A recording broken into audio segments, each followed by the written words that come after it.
Hey everybody, this is Tasher from tactgroupinc.com, and we are going to take another 5 minutes to design better decisions. If you are going to frequent the website, if you're going to read the books, if you're going to watch the videos, you will notice that I make lots of connections and parallels between business and family. And the reason for that is I don't believe that any business, certainly not any business leader, can consider him or herself successful if the business is thriving, but their family is in disarray. If we consider what it is that we are called to do, and calling is something that we will talk about over and over and over again. God has called us first and foremost into relationship with Himself.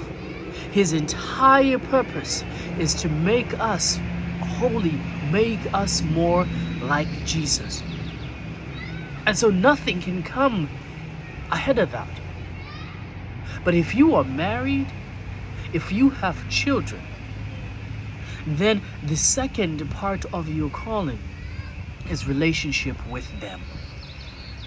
The work that we do is worship to God, but so is taking care of your family.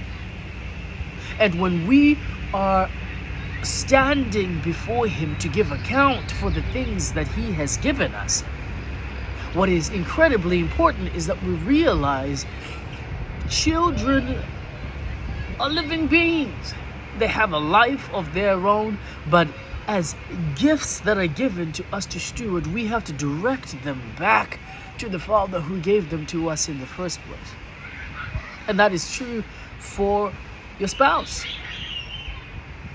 It is the picture that we see in Eden when God comes down. He knows the answer, but He says to Adam, "Where are you?" And when He is asking him, He is saying, give account for your location, for what you have been doing.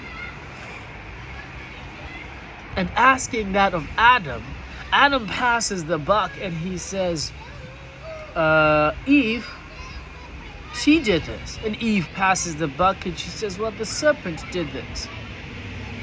Each one of those players had to give account to God, and the consequences were handed out for whatever it is that they did. But Adam was ultimately responsible for what happened.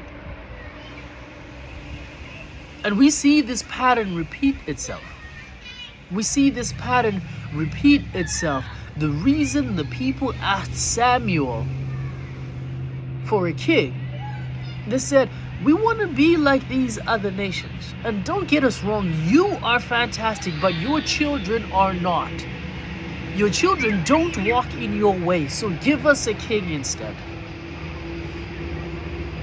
And at the start of the book of Samuel itself, we find the high priest Eli. How heartbreaking it must have been for Samuel to deliver his first message of prophecy to his mentor, to this guy who has taught him. And that first message is, because of what it is that your sons do, you have done a great job as a high priest, but they have done so much to bring disrepute to the house of God. You have failed as a high priest. And that cost him his life. We are ultimately responsible, first of all, for our relationship to God and for the family that He has given to us. So everything that follows, how to fire somebody at work, how to hire people at work, strategies for marketing, for sales, everything that we can and will share is secondary and, quite frankly, completely useless as far as God is concerned, if when He calls us to account, we have succeeded there but have failed in our relationship with Him and with our family. And so I pose this question: how well are you doing in prioritizing them? Faith, family, work. Think about it and design a better decision for the days to come.